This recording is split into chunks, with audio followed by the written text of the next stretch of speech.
I was assigned to Butteren Dam on October 15th. The facility sits in the Carpathian Highlands, wedged into a narrow valley where two mountain ridges converge like the sides of a broken jaw. The reservoir behind it holds approximately 47 million cubic metres of water, fed by snowmelt and 3 tributary streams that cascade down from peaks whose names appear on no recent maps. The dam itself was completed in 1962, part of a regional electrification programme that outlived the government that commissioned it. The structure is 84 metres high, 320 metres across at the crest, and built primarily from mass concrete poured in sections over a 4-year period. It hasn't been upgraded since 1987. I'm a hydraulic systems technician. I have 11 years of experience with water infrastructure, mostly at smaller facilities in the lowlands where access is straightforward and maintenance crews rotate weekly. Butteren Dam operates differently. The assignment is 3 months, November through January, because that's when the weather makes road access unreliable and someone needs to be on site to monitor conditions. The dam doesn't generate much power anymore. The 2 Francis turbines in the powerhouse produce enough electricity for the local grid, but the real priority is structural monitoring. The reservoir sits above a valley with 4 villages and a regional highway. If the dam failed, the flood wave would reach the first village in 18 minutes. They flew me in by helicopter because the access road was already blocked by early snow. The facility manager, a man named Ionuts who wore a Soviet-era field jacket and spoke in brief, economical sentences, met me at the landing pad on the crest. He handed me a clipboard with equipment inventories, maintenance schedules, and contact numbers for regional emergency services. Then he gave me a 2-hour walkthrough. The dam has 3 main areas. The crest is where the road crosses, lined with steel railings that are orange with rust and bent, in places by rockfall. Below the crest, accessible by a metal stairway, is the control room. It's built into the dam structure about 15 metres down, a reinforced concrete chamber with 3 desks, a bank of monitoring screens, a radio set, and a backup diesel generator. The walls are painted institutional green. The floor is cracked linoleum. Everything smells like machine oil and damp stone. The third area is the gallery system. These are inspection tunnels that run through the interior of the dam, allowing access to drainage channels, pressure relief valves, and embedded sensors. The main gallery runs horizontally through the dam's core about 30 metres below the crest. Side passages branch off at irregular intervals, some leading to vertical shafts, others ending at sealed doors or observation ports that open onto the downstream face. Ionuts walked me through the monitoring systems. The dam has 47 active sensors. 22 measure water pressure at different depths in the reservoir. 11 track seepage flow through the drainage system. 8 are vibration sensors embedded in the structure to detect abnormal movement or stress. The remaining 6 monitor water temperature, spillway gate position, and turbine output. All of them feed data to the control room, where it displays on 4 monitors mounted above the centre desk. The system is old. The monitors are CRT units with yellowed screens. The sensors transmit via hardwired cable, not wireless. Some of the readouts are analogue, displayed on needle gauges that tick and drift. The procedures are straightforward. I check the monitors every 6 hours. I walk the galleries once per day, visually inspecting for cracks, seepage, or structural deformation. I record all readings in a logbook. If any sensor triggers an alert, I investigate immediately and document the findings. If I identify a condition that exceeds operational parameters, I radio Ionuts, who coordinates with regional engineers.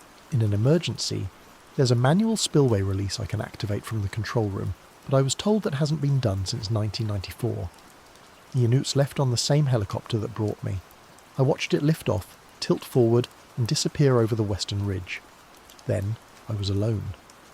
The dam made a low, constant sound, a hum that seemed to come from everywhere and nowhere. I realised it was the reservoir, millions of tons of water pressing against the structure, finding its way into every microscopic gap in the concrete. The sound never stopped. Even when I was in the control room with the door sealed, I could feel it more than hear it, a vibration in my chest. The first week was uneventful. I established a routine. I woke at 6 a.m. in the residential module, a prefabricated structure built into the mountainside about 200 metres from the dam. It had a bed, a desk, a kitchenette, and a bathroom with a shower that produced water in 2 temperatures, cold and slightly less cold. I made coffee and ate. breakfast while looking at the reservoir through the single window. The water was grey, smooth, and opaque. In the early morning, fog drifted across the surface in sheets that dissolved as the sun rose. At 7 a.m, I walked to the control room and began the first monitoring check. I examined each screen, comparing current readings to baseline values. Reservoir level, 81.3 metres, normal. Average pressure at depth, 7.8 bar, normal. Seepage flow, 14 litres per minute, within tolerance. Vibration readings, negligible. I recorded everything in the logbook, a heavy ledger with pages stained by years of coffee rings and hurried handwriting. Some entries dated back to 1989. I could trace the history of the dam through those pages. Equipment failures, unusual weather events, personnel changes. Someone in 2003 had written, "North drainage valve stuck open, cleared manually. Note, valve seat worn. Recommend replacement." The note was never followed up.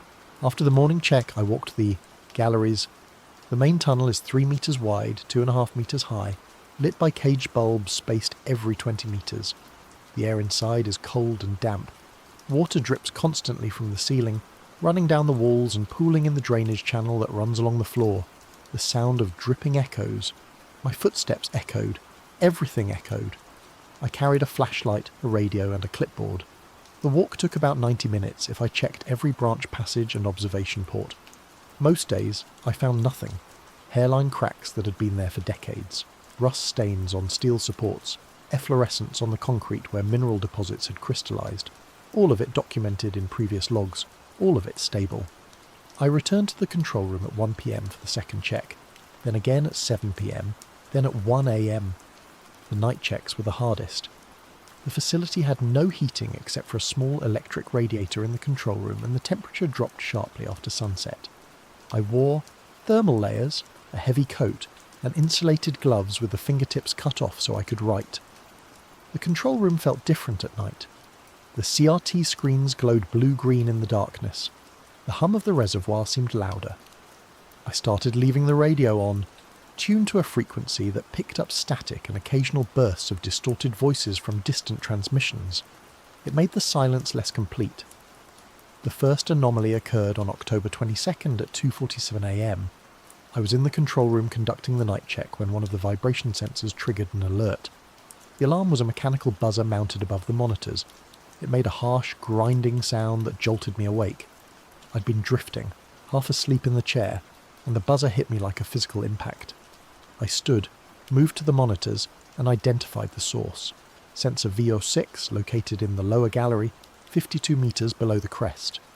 The readout showed a brief spike in vibration, duration approximately 4 seconds, then a return to baseline. The magnitude wasn't high.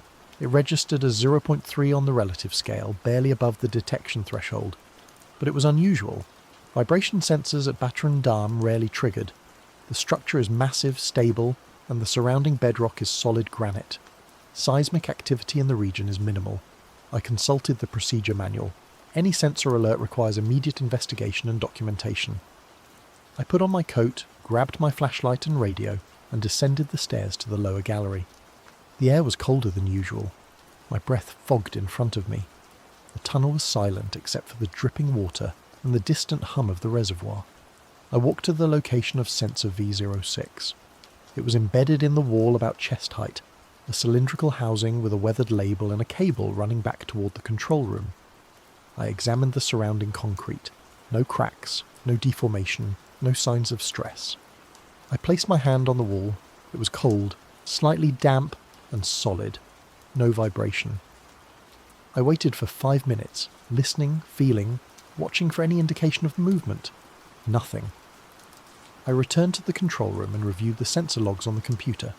The spike was there, a single sharp peak on the graph, then nothing. I checked the other vibration sensors. No corresponding alerts. If something had struck the dam or if there had been a minor earthquake, multiple sensors would have registered it. But only V06 had triggered. I documented the event in the logbook. 0247. Sensor V06 alert. Magnitude 0.3. Duration 4 seconds. Visual inspection. No structural anomalies observed. Possible sensor malfunction or localized settling. Continue monitoring. I reset the alarm and returned to my chair. The second anomaly occurred 3 nights later, October 25th, at 3:12 a.m. A different sensor this time, VO4, located in a side passage that branches off the main gallery, about 40 metres below the crest. Same pattern, a brief spike, 4 seconds, magnitude 0.4. I went to investigate. The side passage was narrower than the main tunnel, barely 2 metres wide, and the ceiling was lower. I had to duck in places. The passage ended at a sealed inspection door that opened onto the downstream face. I reached sensor VO4. Again, no visible damage, no cracks, no deformation. I stood in the passage for 10 minutes, waiting for something to happen. The only sound was water dripping from a crack in the ceiling, each drop hitting the floor with a soft tap that echoed down the passage. I returned to the control room and reviewed the logs again. The 2 alerts had occurred at similar times, both in the early morning hours, both isolated to single sensors with no corresponding activity elsewhere. I noted the pattern but didn't know what to make of it. Sensor malfunctions happen. Old equipment degrades. The wiring at Butterin Dam had been in place for decades, exposed to moisture and temperature fluctuations. It was possible that the sensors were giving false readings due to corroded connections or damaged cables. I made a note to request a maintenance technician during the next supply run. The third alert came on October 28th at 2:58 a.m. Sensor VO7, lower gallery, 48 metres below the crest.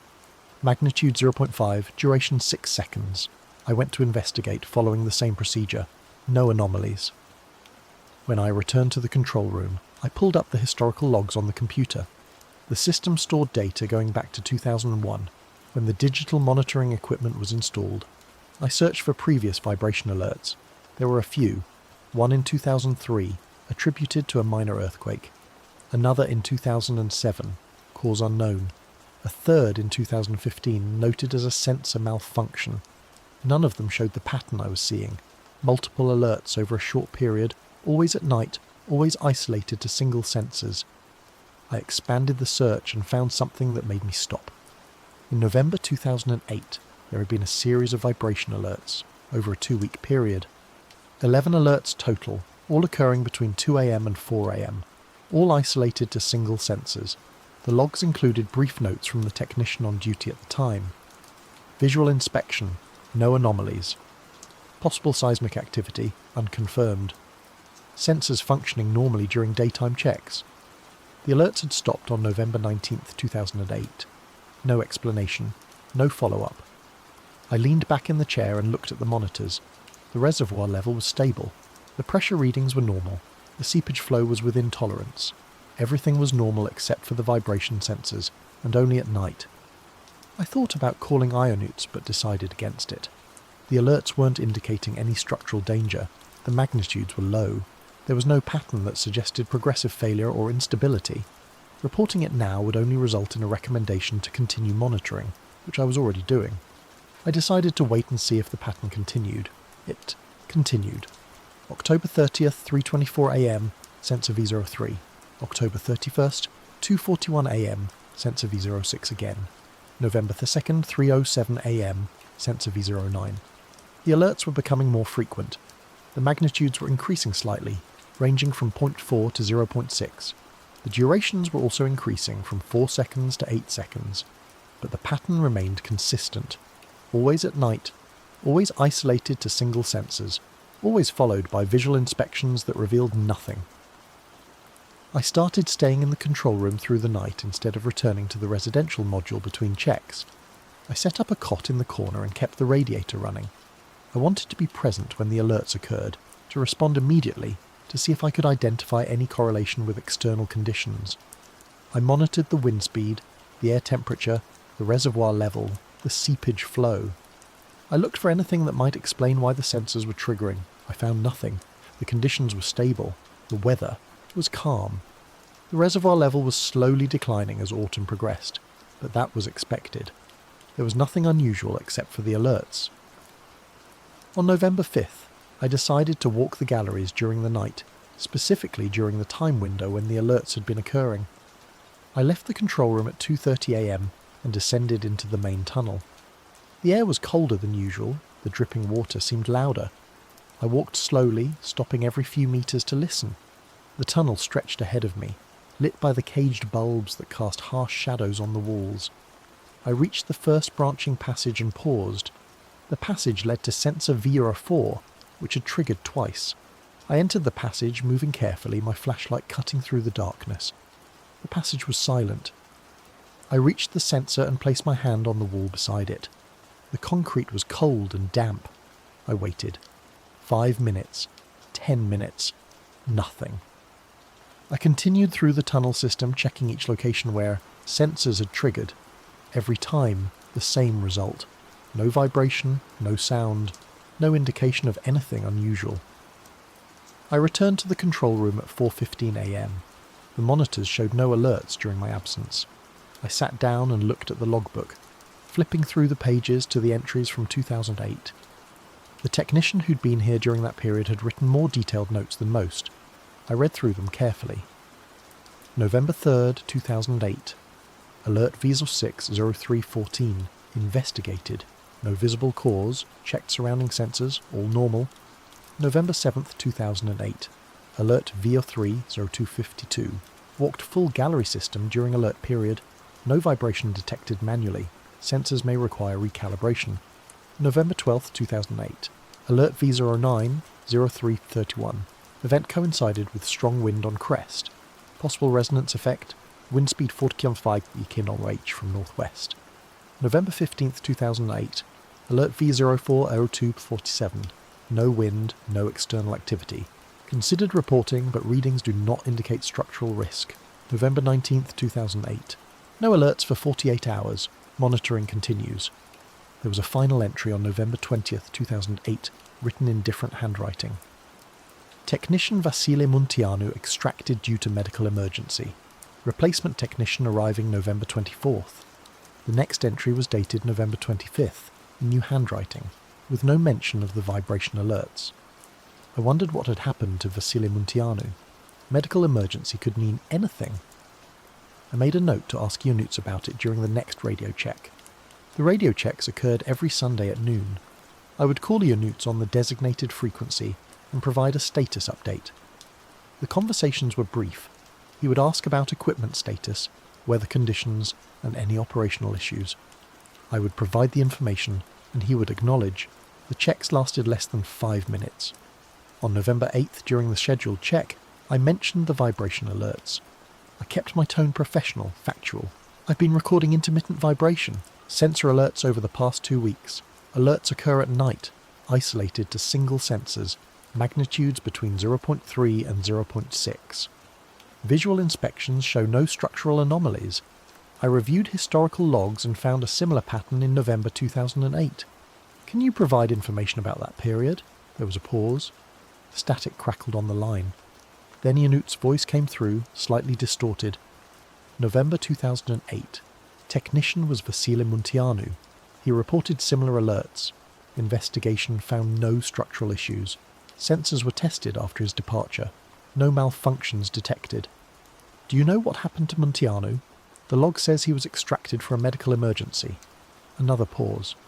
He requested extraction, cited personal reasons. I don't have details. The alert stopped after he left. Coincidence. Seismic activity in the region can be sporadic. Sensors are sensitive. Continue monitoring. Document all alerts. If magnitude exceeds 1.0 or if you observe structural damage, report. Immediately. Understood. Anything else? No. Status is normal otherwise. Acknowledged. Next check November 15th. The transmission ended. I sat in the control room, looking at the monitors. Coincidence. That's what Ionuț had said. But the pattern was too consistent. The alerts only occurred at night. They only occurred during certain periods, and they had stopped when Vasile Munteanu left. I didn't believe in coincidences, not when it came to infrastructure. Systems fail for reasons. Sensors trigger for reasons. There's always a cause, even if it's not immediately apparent. I decided to conduct a more thorough investigation. I started by testing the sensors manually. During my daily gallery walk, I would tap on the walls near each vibration sensor with a hammer, creating a small impact that should register on the monitors. I did this systematically, testing every sensor over the course of 3 days. All of them responded correctly. The impacts showed up as brief spikes on the monitors, with magnitudes proportional to the force I applied. The sensors were functioning properly. That eliminated the possibility of widespread malfunction. Next, I examined the wiring. I traced the cables from several sensors back to the junction boxes in the control room, looking for signs of damage, corrosion, or improper connections. The cables were old but intact. The connections were solid. There was no obvious electrical problem that would cause false readings. I also checked the power supply to the sensors.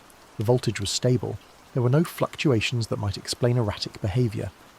I expanded my search to the maintenance records. The dam had a storage room adjacent to the control room, filled with filing cabinets containing decades of paperwork, equipment logs, inspection reports, repair orders, incident summaries. The documents were poorly organised, filed by year but not by category, and many of them were deteriorating, the paper yellowed and brittle. I spent several nights going through the cabinets, looking for anything related to the vibration sensors or unexplained alerts.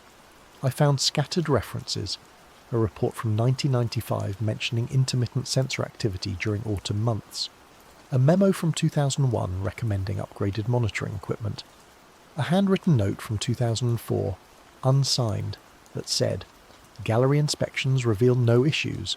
Alerts may be environmental. Recommend continued observation."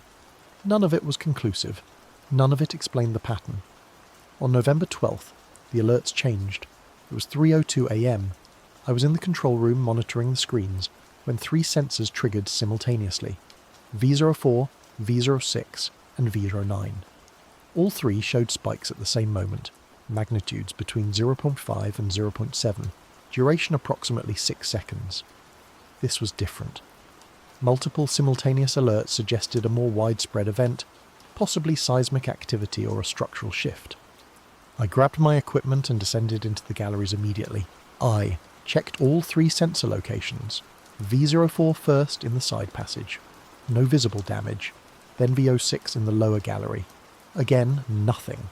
Finally V09, located near the deepest accessible point of the tunnel system. The passage leading to V09 was particularly unpleasant. The ceiling dripped constantly, and the floor was covered in a thin layer of water that sloshed around my boots. The air smelled like wet concrete and iron.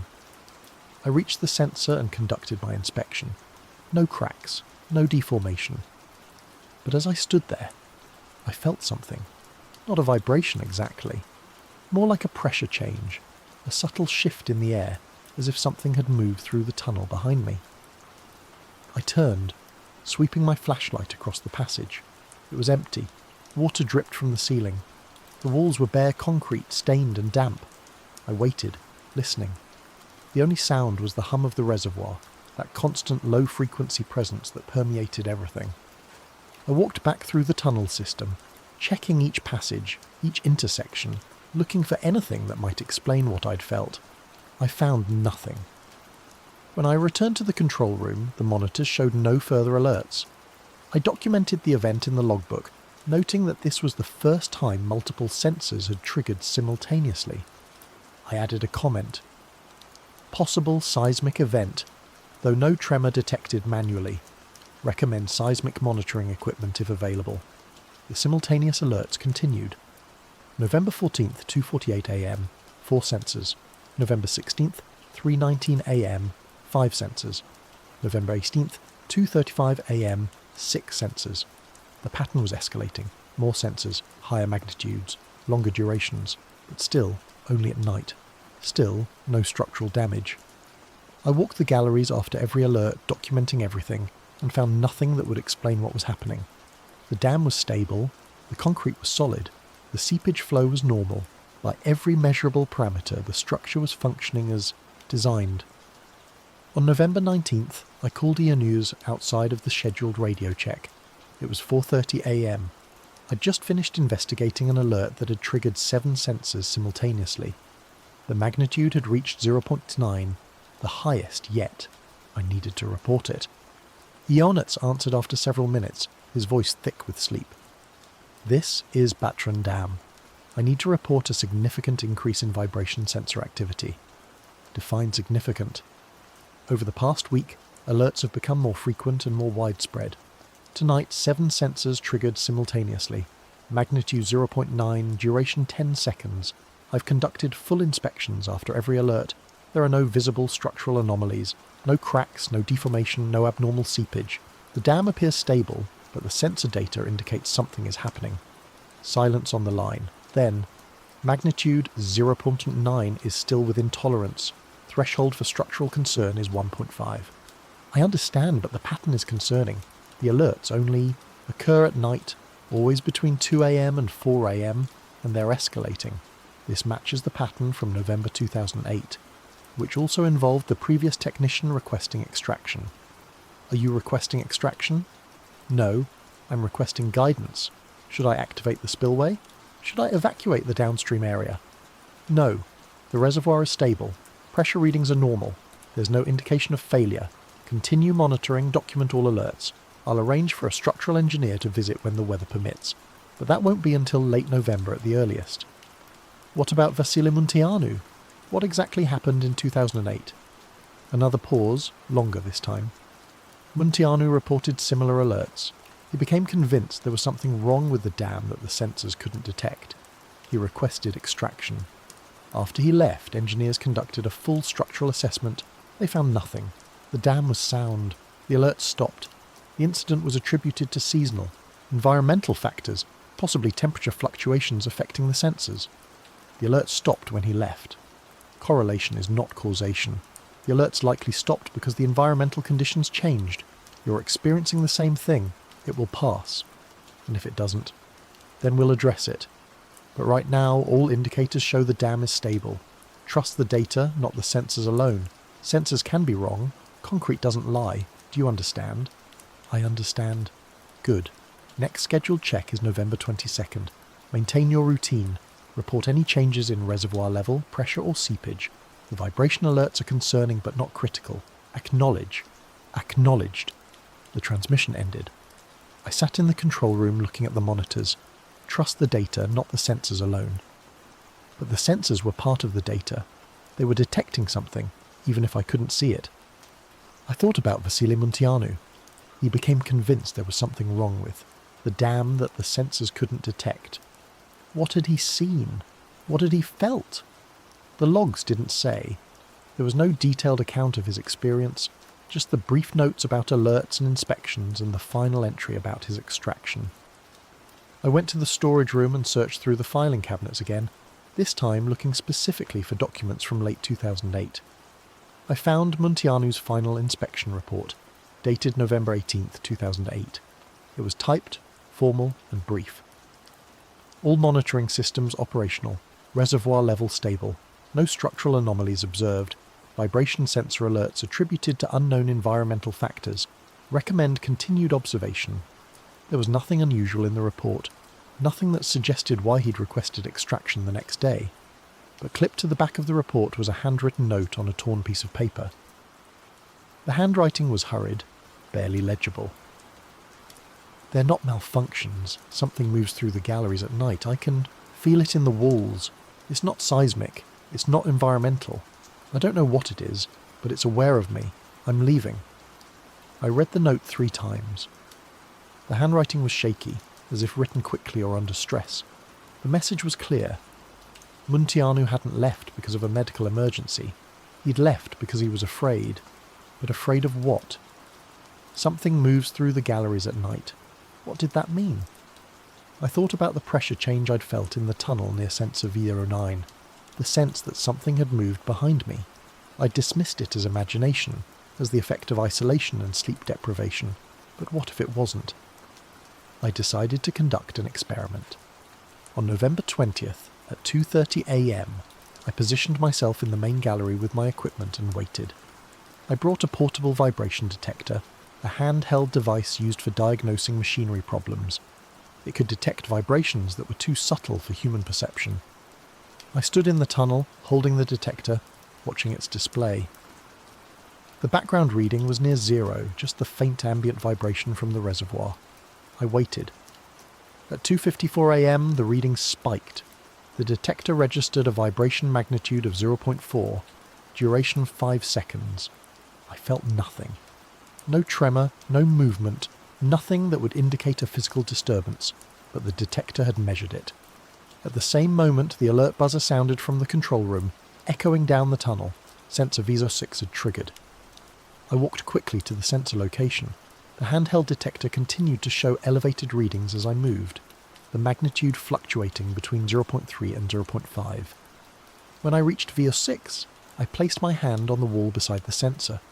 The concrete felt normal, cold, damp, solid, but the detector was still registering vibration. I moved the detector along the wall slowly, watching the display. The readings changed as I moved.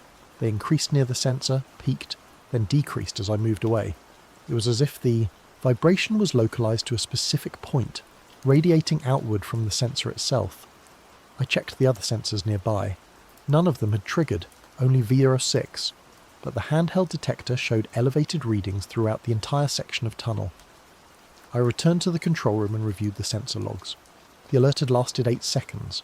The magnitude was 0.6, but the handheld detector had registered vibration for nearly 3 minutes, starting before the sensor triggered and continuing after.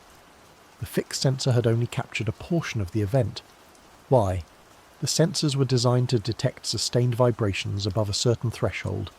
Brief fluctuations below that threshold wouldn't trigger an alert, but they would be measurable with more sensitive equipment. I looked at the monitors, at the graphs showing the vibration data from all the sensors. They were flat, baseline, as if nothing had happened. I sat down and tried to think it through logically. The vibrations were real. The handheld detector had measured them, but they were subtle, intermittent, and localized. They didn't correspond to any external event. No earthquakes, no rock falls, no equipment failures. The dam itself was stable. So where were the vibrations coming from? I considered several possibilities. Thermal expansion of the concrete as temperatures changed. But that wouldn't explain why the alerts only occurred at night or why they were localized to specific sensors. Water hammer in the drainage system. But the seepage flow was steady, and water hammer produces sharp, distinct impacts, not the gradual fluctuations I was seeing. Resonance effects from wind or acoustic phenomena. But the wind had been calm on most of the nights when alerts occurred, and acoustic resonance wouldn't produce vibrations measurable by the sensors. I kept coming back to Munteanu's note. Something moves through the galleries at night. It's not seismic, it's not environmental, it's aware of me. That last part was the most troubling. It suggested agency, intent, something beyond mechanical or geological processes. I didn't believe in ghosts or supernatural phenomena. I'd spent my career working with physical systems, understanding them through observation and measurement. Everything had a cause, everything could be explained. But I couldn't explain this. On November 22nd, during the scheduled radio check, I reported the escalation. I described the simultaneous alerts, the increasing magnitudes, and my experiment with the handheld detector. I mentioned Munteanu's note. The Onuts listened without interrupting. When I finished, there was a long silence. You found Munteanu's note. Yes, it was clipped to his final report. That note should have been removed. It's not an official document. What happened to him? He left. That's all you need to know. Did anyone follow up on what he reported? Did anyone investigate his claims? Engineers inspected the dam after his departure. They found nothing. Munteanu was experiencing psychological stress due to isolation. His note reflects that. It's not evidence of anything except his state of mind. I'm experiencing the same things he described. The vibrations are real. I've measured them with calibrated equipment. The vibrations are real, but they don't indicate structural problems. Alex, I understand this is difficult. 3 months alone in a facility like Batrine is challenging. The environment plays tricks on you. The sounds, the isolation, the responsibility. It affects everyone differently. Munteanu couldn't handle it. He convinced himself there was something wrong with the dam because it was easier than admitting he couldn't cope with the isolation. Don't make the same mistake. I'm not making a mistake. I'm reporting observations. And I'm acknowledging them. Continue monitoring. Document everything. But don't let your imagination fill in gaps that aren't there. The dam is stable. Focus on that. What if the alerts reach magnitude 1.5? Then we escalate, but we're not there yet. Maintain your routine. Next check is November 29th unless you have an emergency to report. The transmission ended. I sat in the control room, feeling frustrated and isolated. Ionuts wasn't taking this seriously. He was treating it as a psychological issue, a problem with me rather than a problem with the dam. But I wasn't imagining the alerts. They were documented in the logs, measured by multiple systems. The data was real. The question was what the data meant. I spent the next several days reviewing every piece of information I could find about the dam's history. I went through old inspection reports, construction documents, incident logs. I was looking for anything that might explain the vibration pattern. I found references to several incidents over the decades. A partial drainage valve failure in 1978, a section of concrete spalling on the downstream face in 1989, a minor earthquake in 2003 that had caused temporary sensor alerts, but nothing that matched what I was experiencing now. The closest parallel was 2008, and that incident had been dismissed without explanation. On November 24th, the alerts changed again. It was 3:11 a.m. I was in the control room when every vibration sensor triggered simultaneously, all 8 of them. The buzzer sounded harsh and insistent. The monitors showed spikes across all channels. Magnitudes ranged from 0.7 to 1.1, duration 15 seconds. I grabbed my equipment and ran to the galleries. The handheld detector was registering vibrations throughout the tunnel system. I moved quickly from sensor to sensor, checking each location. No cracks, no deformation, no visible changes. But the vibrations were sustained this time, not brief pulses. The detector showed continuous readings above 0.5 for nearly 5 minutes. I could feel it now, a faint trembling in the floor, barely perceptible, but present. It felt like standing on a bridge when a heavy truck passes that subtle shift that tells you something massive is moving nearby. I stood in the main gallery, holding the detector, trying to determine the source. The readings were highest near the centre of the tunnel system, in the section that ran directly through the dam's core. I walked toward that section slowly. The vibrations increased. The detector's reading climbed to 0.8, then 0.9. I reached an intersection where 3 passages converged. The vibrations peaked here. The detector showed 1.2, fluctuating slightly. I looked down each passage. They were empty. Water dripped from the ceiling. The caged bulbs cast their harsh light on bare concrete. But something was here. I could feel it. Not see it, not hear it, but feel it, like a presence just beyond perception. I raised the detector and moved it through the air, sweeping it in different directions. The readings changed as I moved. They increased when I pointed the detector down the central passage, decreased when I pointed it, toward the side passages. The vibrations were coming from deeper in the dam, from the section of tunnel that led to the lowest access point. I walked toward it. The passage narrowed as I descended. The ceiling lowered. The air grew colder. The detector's reading continued to climb, 1.3, 1.4, 1.5. I was approaching the threshold where structural concern became critical. The passage ended at a sealed door. It was steel, corroded orange-brown, secured with a heavy padlock. The door led to a vertical shaft that descended to the base of the dam, providing access to the drainage system's lowest level. I'd never opened this door. It wasn't part of my regular inspection routine. According to the maintenance schedule, the shaft was only accessed during major structural assessments, and the last one had been in 2012. I placed the detector against the door. The reading spiked to 1.8. Whatever was causing the vibrations, it was on the other side of this door. I returned to the control room and checked the monitors. The alerts had stopped. All sensors were back to baseline, but the handheld detector was still showing elevated readings throughout the tunnel system. I documented everything in the logbook, including the peak magnitude of 1.8 detected at the sealed door. Then I radioed Ionuts. It was 4:30 a.m, he answered after a long delay. This is Batran Dam. I need to report a critical alert. Define critical. All 8 vibration sensors triggered simultaneously at 03:11. Peak magnitude 1.1 on fixed sensors, 1.8 on handheld detector. Sustained vibrations for approximately 5 minutes. Source appears to be localized to the lower shaft access point. Silence. Then, 1.8 is above threshold. Did you observe structural damage? No. Visual inspection shows no cracks, deformation or abnormal seepage. The structure appears stable, but the vibrations are increasing in magnitude and duration. Did you open the shaft access door? No, it's sealed and not part of my regular inspection routine. Don't open it. That shaft hasn't been accessed in years. The lower drainage system is stable but outdated. Opening the door could disturb sediment or damage seals. I'm arranging for an emergency assessment team. They'll arrive within 48 hours, weather permitting. In the meantime, continue monitoring. If magnitude exceeds 2.0 or if you observe any structural changes, activate the spillway and evacuate the downstream area immediately. Acknowledge. Acknowledged. But I need to know something. What's in that shaft? Why would vibrations be concentrated there? The shaft provides access to the original drainage galleries built during construction. They're older, deeper and partially flooded. They haven't been inspected in over a decade because access is difficult and the system is redundant. Modern drainage is handled through the upper galleries you've been walking. Could something be moving through those old galleries? What do you mean, something? The vibrations feel localized. They move through the tunnel system in patterns that don't match seismic activity or structural settling.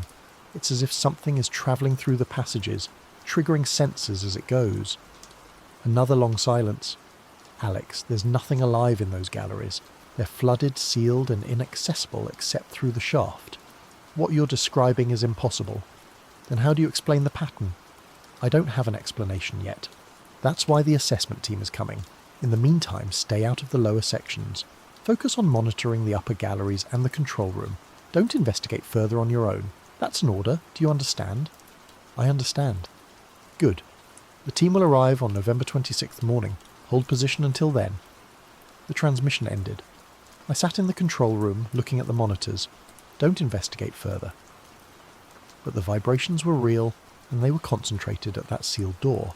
If I waited for the assessment team, I might lose the opportunity to understand what was happening. The alerts had been escalating for weeks. They might stop again before the team arrived, just as they'd stopped in 2008 when Munteanu left. I needed to know what was behind that door. I spent November 25th preparing. I gathered equipment, flashlights, batteries, rope, a handheld detector, a camera and a pry bar to open the sealed door if necessary. I waited until 2:30 a.m, the time when alerts typically began, then descended into the galleries. I walked directly to the sealed door at the end of the lower passage. The handheld detector showed baseline readings as I approached. No alerts, no vibrations. The tunnel was silent except for dripping water. I stood in front of the door examining the padlock. It was old, corroded, but still secure. I could break it open with the pry bar, but that would be obvious tampering. I tried the lock with a few tools from the maintenance kit. After several minutes it opened. The mechanism was worn, easier to manipulate than modern locks. I removed the padlock and pulled the door open. The hinges shrieked, metal grinding against metal. The sound echoed down the passage. Beyond the door was darkness, a vertical shaft descending into the dam's foundation. A metal ladder was bolted to the wall leading down. The air that came up from the shaft was cold, damp, and carried a smell I couldn't identify. Not decay exactly, more like stagnant water and old metal. I attached a rope to the railing near the door, securing it as a backup in case the ladder failed. Then I started climbing down. The shaft was narrow, barely a metre wide. The ladder was slick with moisture. I descended slowly, testing each rung before putting my weight on it. The handheld detector was clipped to my belt. I checked it every few metres. The readings remained at baseline. After descending approximately 20 metres, I reached the bottom of the shaft. It opened into a horizontal gallery, similar to the upper tunnels but narrower and lower. The floor was covered in water, ankle deep, cold enough that I could feel it through my boots. The gallery extended in both directions, disappearing into darkness beyond the range of my flashlight. The walls were older construction, rougher concrete with visible aggregate. This was part of the original drainage system built in the 1960s. I chose a direction and started walking. The water sloshed around my feet. The ceiling dripped constantly. The gallery curved gently, following the contour of the dam's foundation.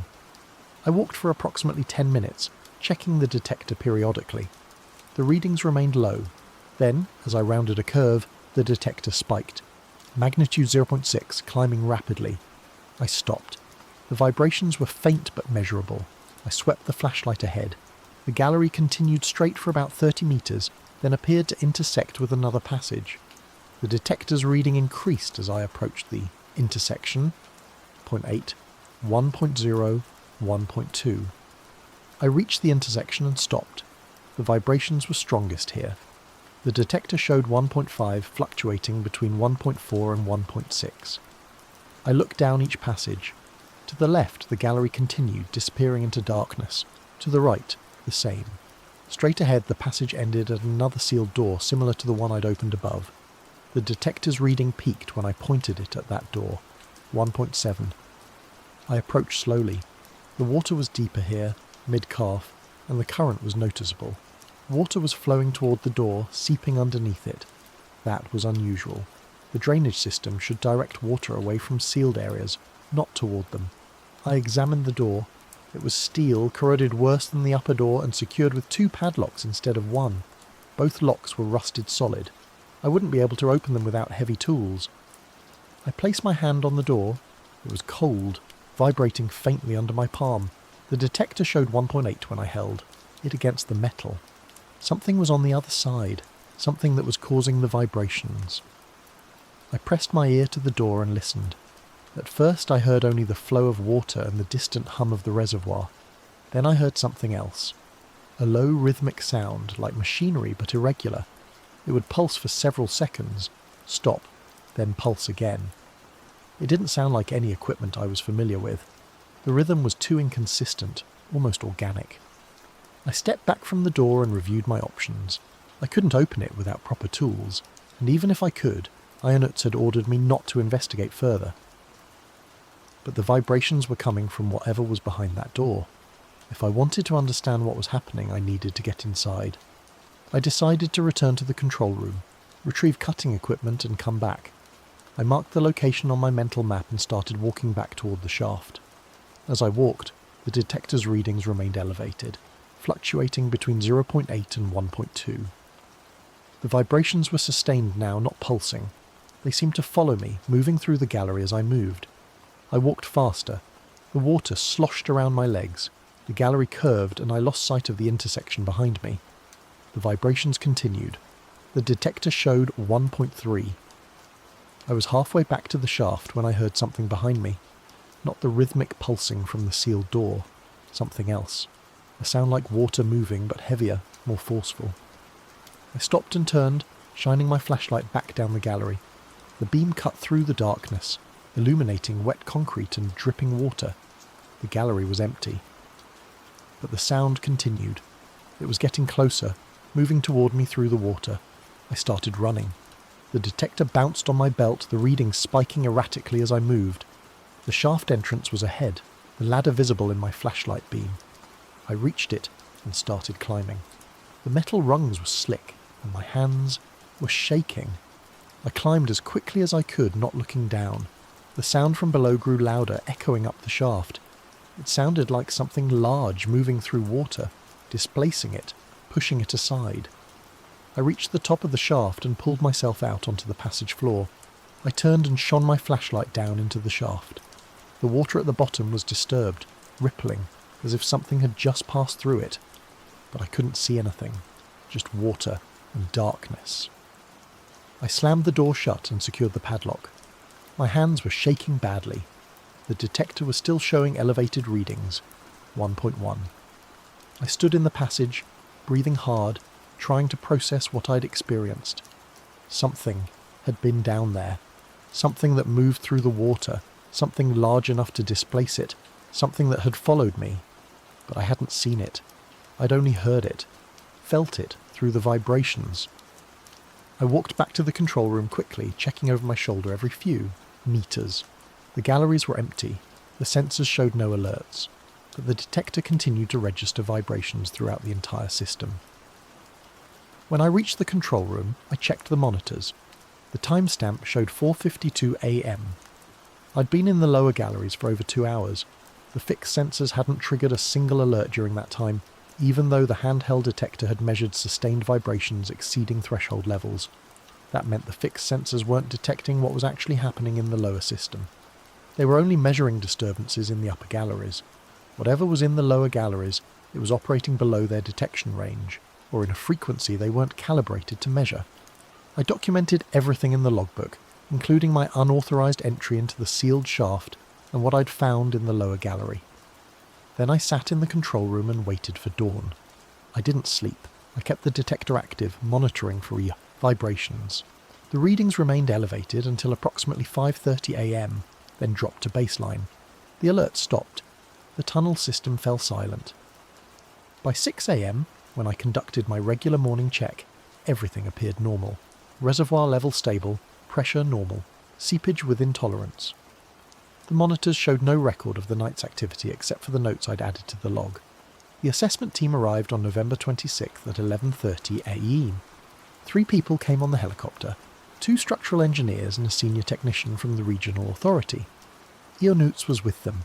They unloaded equipment cases and portable monitoring gear, and I met them in the control room. Ionutz introduced the team. The lead engineer was a woman named Dr. Petrescu, mid-50s, with grey hair and a methodical demeanour. The second engineer was younger, a man named Radu, who handled the technical equipment. The senior technician was Konstantin, an older man who'd been working with DAM infrastructure for over 30 years. Dr. Petrescu reviewed the logbook first, reading through my entries carefully. She asked questions about the timing of the alerts, the magnitudes, the inspection procedures I'd followed. I answered everything truthfully, including my entry into the lower shaft. Ionutz's expression tightened when I mentioned that, but he didn't interrupt. When Dr. Petrescu reached the entries about the sealed door and the sounds I'd heard, she paused. "You heard something moving through the water in the lower gallery?" "Yes, I couldn't see it, but I could hear it. Something large, displacing water as it moved." "And the vibrations were concentrated at a second sealed door?" "Yes. The detector measured 1.8 magnitude at that location." She looked at Konstantin. "Do you know what's behind that door?" Konstantin nodded slowly. "That door leads to the original outlet works. They were decommissioned in 1987 when the modern drainage system was installed. The chamber behind, the door was supposed to be sealed and drained, but the sealing process was never completed properly. Water from the reservoir can seep into that chamber through fractures in the bedrock. Could seepage cause the vibrations? Not at the magnitudes he's reporting. Seepage is gradual, passive.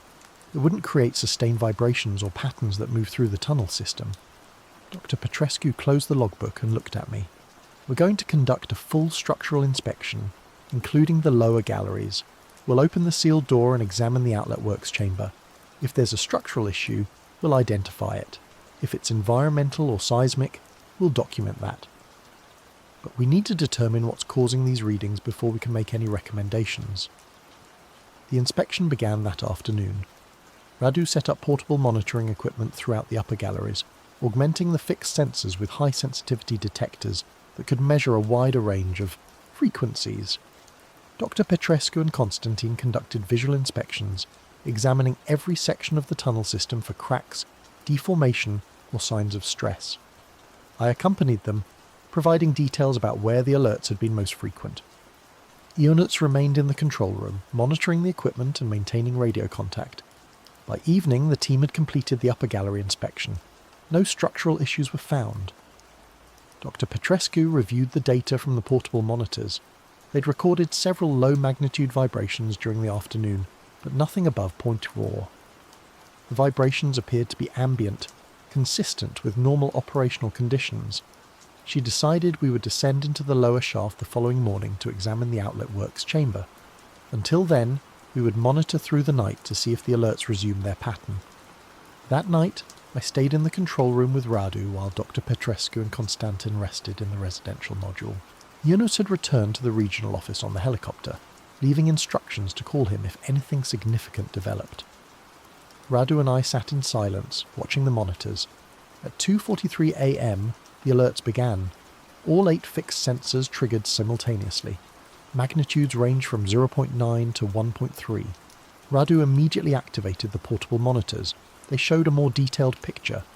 The vibrations were propagating through the tunnel system in a pattern that suggested a moving source.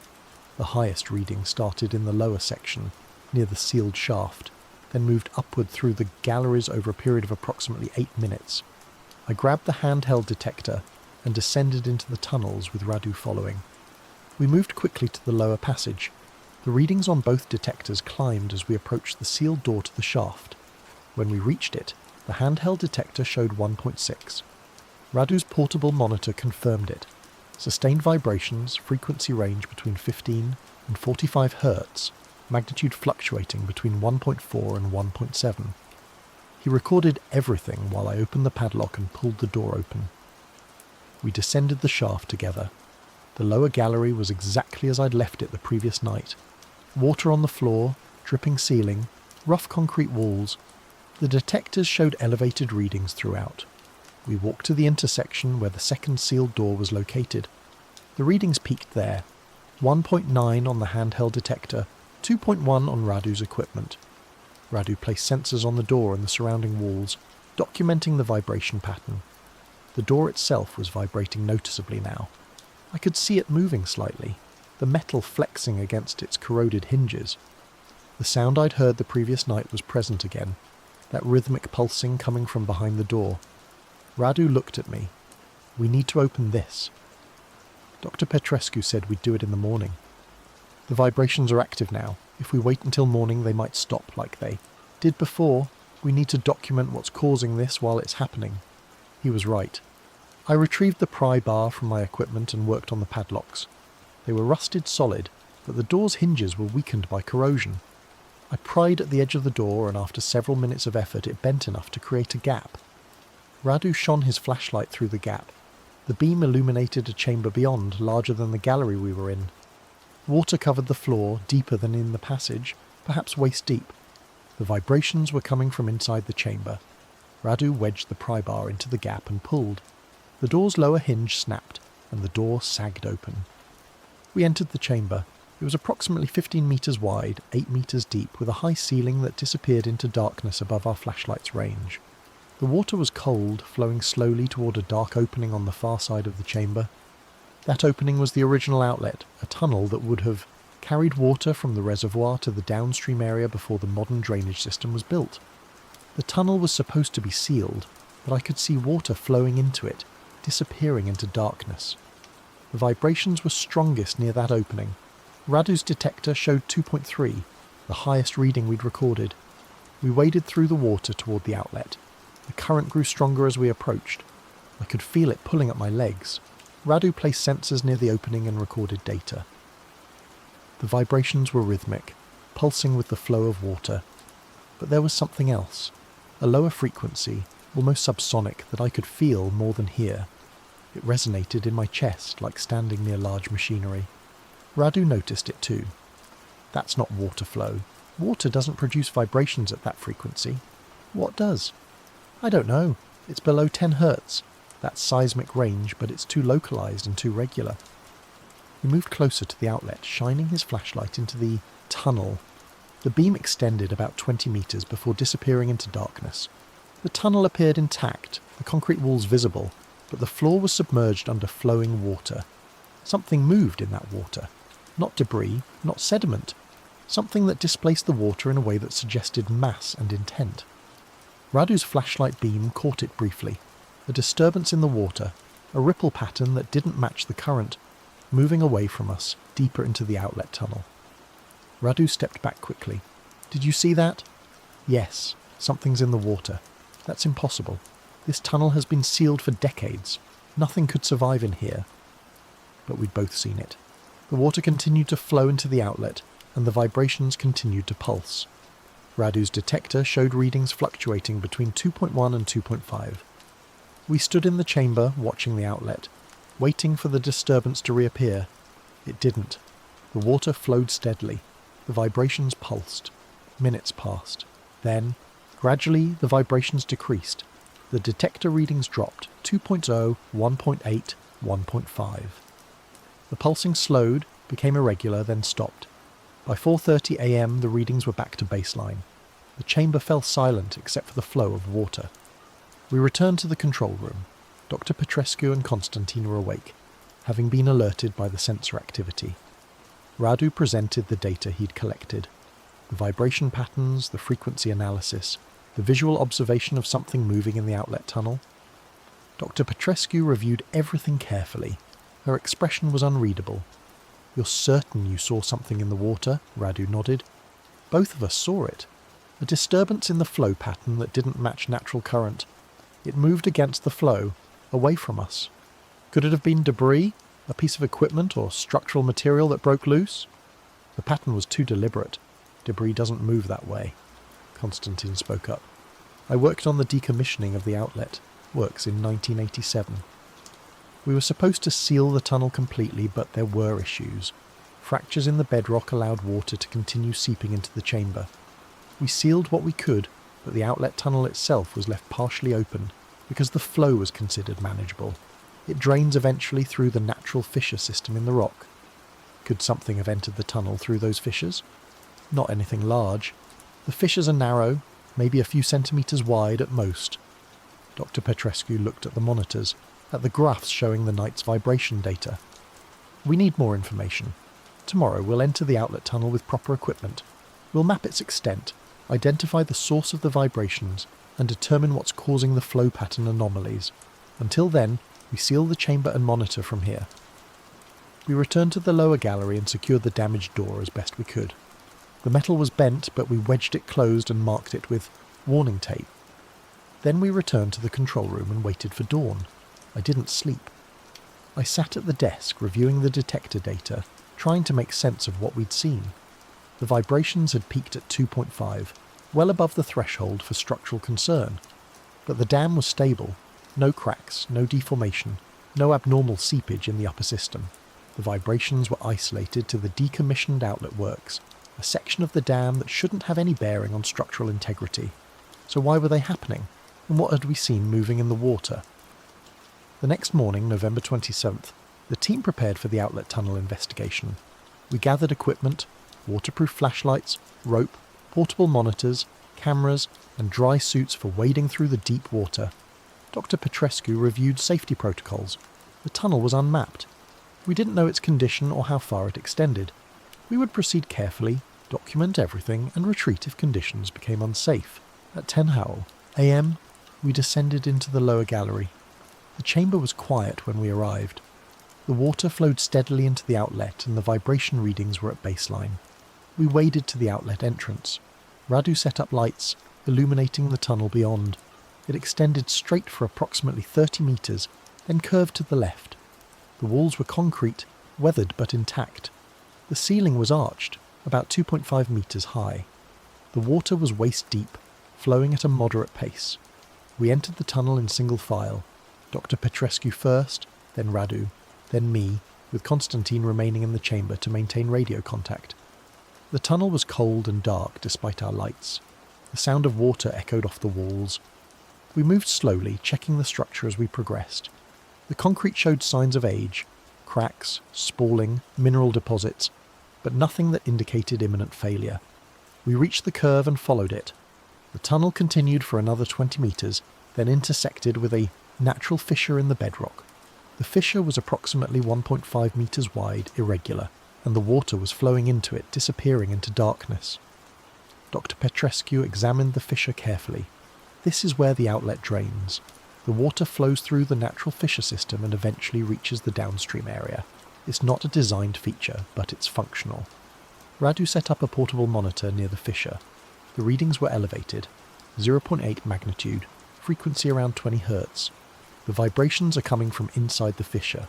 Something's generating them deeper in the rock. We discussed options. The fissure was too narrow and dangerous to enter without specialised equipment. We couldn't map it or determine what was inside, but the vibrations were clearly originating from that point. Dr. Petrescu decided we would seal the fissure, blocking the water flow and eliminating whatever was causing the disturbance. We returned to the chamber and radioed Ionuts with the recommendation.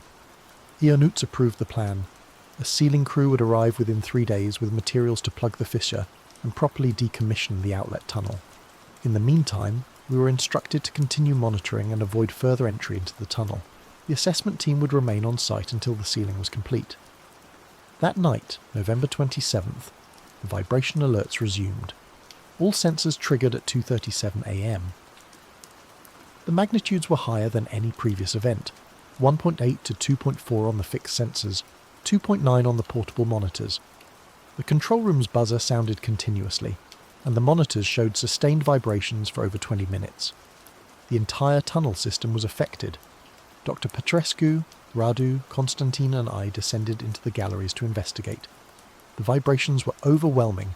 I could feel them through the floor, through the walls, through the air itself. The detector readings were erratic, spiking above 3.0 in some locations. We reached the lower shaft and descended. The outlet works chamber was in chaos. The water was turbulent, waves crashing against the walls despite there being no external force to create them. The flow into the outlet tunnel had reversed. Water was coming out of the tunnel, flowing back into the chamber, driven by something inside the fissure. The vibrations were strongest at the outlet entrance. 3.4 magnitude. The sound was deafening, a deep roar that drowned out our voices. We couldn't enter the tunnel. The current was too strong. We could only watch as water poured out, flooding the chamber. Then we saw it. Something emerged from the outlet tunnel, moving with the water. It was large, indistinct, visible only as a disturbance in the flow. It moved through the chamber, circling, creating waves that crashed against the walls. Radu tried to film it, but the lighting was poor and the water too turbulent. The disturbance moved closer to us, and for a moment I saw something solid, not debris, not equipment. Something that moved deliberately, something that had shape and mass but no clear form. Then it submerged, disappearing beneath the surface. The vibrations peaked at 3.6, held for several seconds, then began to decrease rapidly. By 3:15 a.m, the readings were back to baseline. The water flow reversed again, returning to its normal pattern, draining into the outlet. The chamber fell silent. We returned to the control room. No one spoke during the climb. We were all processing what we'd witnessed. Dr. Petrescu reviewed the data Radu had collected. The vibration pattern showed a clear source moving through the chamber, consistent with a large mass displacing water. But the sensor data didn't match any known geological or mechanical phenomenon. The frequency was wrong. The magnitude distribution was wrong. The behaviour was wrong. Dr. Petrescu made a call to the regional authority using the satellite phone. She spoke in technical terms, describing the observations, the measurements, the structural assessment. She recommended immediate sealing of the outlet works and continuous monitoring of the dam's structural integrity. The call lasted 30 minutes. When she ended it, she looked at all of us. The sealing crew will arrive tomorrow morning. We're closing the outlet tunnel and filling the chamber with grout. Whatever's in that fissure, we're isolating it. The dam is stable, but we can't have this kind of uncontrolled activity continuing. What do you think it is? I asked. She paused before answering. I don't know. The data suggests something is creating vibrations in the fissure system, something that responds to water flow. It could be a geological process we don't fully understand. It could be related to pressure changes in the bedrock, but it's exhibiting behaviour that's difficult to explain through conventional means. Munteanu wrote that something moves through the galleries, that it's aware. Munteanu was under extreme stress. His observations were subjective. But we all saw it tonight, all four of us. Dr. Petrescu didn't respond immediately. She looked at the monitors, at the flat lines showing baseline readings, at the logbook filled with weeks of unexplained alerts. Finally, she said, "Whatever it is, we're ending this. The sealing crew will arrive at dawn. We'll complete the work tomorrow. Until then, no one goes into the lower galleries." The sealing crew arrived on November 28th at 7 a.m. 5 workers with equipment, materials and a portable concrete mixer. They descended into the lower shaft and began work immediately. The process involved pumping grout into the fissure, filling it completely to block water flow. Then they would seal the outlet tunnel entrance with reinforced concrete, creating a permanent barrier. The work was expected to take 12 hours. I stayed in the control room monitoring the sensors. The vibration readings remained at baseline throughout the morning. By noon, the crew had filled the fissure and was beginning work on the tunnel seal. Dr. Petrescu radioed from the chamber. "Fissure is sealed. No water flow detected. Beginning concrete pour on tunnel entrance." At 2:18 p.m, the vibration sensors triggered, all 8 at once. Magnitudes exceeded 3.0 across the board. The portable monitors showed readings above 4.0 in the lower gallery. Dr. Petrescu's voice came over the radio, distorted by interference. "We have a situation. The sealed fissure is vibrating. The grout is cracking." I grabbed the handheld detector and ran to the lower shaft. Radu was ahead of me. We descended quickly. The vibrations were intense, shaking the ladder as we climbed down. We reached the chamber. The sealing crew was evacuating, climbing back toward the shaft. Dr. Petrescu and Konstantin were standing near the outlet entrance, watching the sealed tunnel. The concrete they'd poured was still wet, not fully cured, and it was moving. The surface was rippling, waves propagating across it as if something was pushing from behind. The detector showed 4.2 magnitude. The vibrations weren't stopping, they were building. The sealed tunnel entrance began to crack. Fissures appeared in the fresh concrete, spreading like spider webs. Then the concrete exploded outward. Not a collapse, an explosion. Fragments of concrete and grout blasted into the chamber, driven by something inside the tunnel. Water poured out, and with it came the disturbance. Larger this time, more defined. I saw it clearly, a mass moving through the water, displacing it, creating waves that filled the chamber. It wasn't solid. It didn't have a fixed form. It was more like a density, a concentration of something in the water, something that moved with intent. Dr. Petrescu shouted, "Everyone out, now!" We ran. The disturbance filled the chamber, moving toward us. The vibrations peaked above 5.0. The detector's alarm screamed. We reached the shaft and started climbing. Behind us, the sound of water and something else, something that roared without voice. We climbed as fast as we could. The vibration shook the entire shaft. I could feel the ladder pulling away from the wall. We reached the top and pulled the door shut. The vibrations continued for another 5 minutes, then began to decrease. By 3 p.m, they were back to baseline. The assessment was over. Dr. Petrescu made the call to the regional authority. The outlet works could not be sealed. Whatever was in the fissure system resisted containment.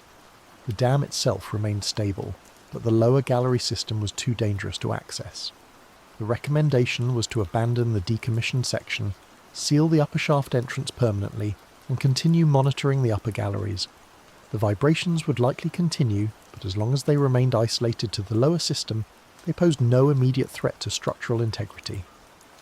The team evacuated that afternoon. They took their equipment, their data, and left me with instructions to maintain monitoring of the upper gallery system only. The lower shaft was sealed with welded steel plates and marked as permanently restricted. I was alone again. The vibration alerts continued. Every night between 2 a.m. and 4 a.m, the sensors triggered. Magnitudes varied, but they never exceeded 2.2 in the upper galleries. The lower system, according to the portable monitors that had been left near the sealed shaft, registered vibrations above 4.0 regularly. But I couldn't access that area anymore. I could only monitor from the control room and document the patterns. I'm writing this on December 15th. I have 6 weeks remaining in my assignment. The alerts have become routine. I barely react to them anymore. I check the monitors, document the readings, and wait for them to pass. The dam is stable, the reservoir is stable, everything is functioning as designed, but at night, when the alerts begin, I can hear something through the sealed shaft door. Not the vibrations, something else. A sound like water moving, like something large passing through confined spaces. It's faint, barely audible, but it's there. I don't know what's in the outlet works. I don't know what caused the vibrations. Dr. Petrescu's report classified it as an unknown geological phenomenon, possibly related to subsurface water flow through fractured bedrock. That's the official explanation. But I was there. I saw it move. I felt it respond when we tried to seal the fissure. Whatever it is, it's aware.